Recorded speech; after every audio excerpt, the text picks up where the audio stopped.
भगवान श्री कृष्ण जब माता देवकी और पिता वसुदेव को कंस के चंगुल से छुड़ाने गए, तब उनकी उम्र 14 वर्ष थी। उनकी माता ने उनसे पूछा कि बेटा तुम तो भगवान हो, तो तुम हमें पहले ही कंस के चंगुल से छुड़ा सकते थे, इतनी देर क्यों कर दी? तो कृष्ण जी ने कहा, माता क्या पिछले जन्म में आपने मुझे 14 वर्ष का वनवास नहीं दिया था? माता हैरान रह गई, बोली ये क्या कह रहे हैं आप? तब कृष्ण जी ने बताया कि पिछले जन्म में मैं राम था और आप थी माता कैकेयी, और आप ही ने मुझे 14 वर्ष का वनवास दिया था, और कर्म फल से कोई नहीं बच सकता माता, इसलिए आपको 14 साल का ये दुख सहना पड़ा।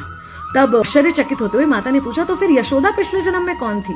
कृष्ण जी ने बताया, वो थी माता कौशल्या, जो 14 साल तक अपने पुत्र से अलग रही थी। उन्होंने उस दुख को सहा था, इसलिए इस जन्म में 14 साल मैं उनके पास रहा और मेरे साथ रहने का माता और पुत्र के प्रेम का सुख उन्हें मिला।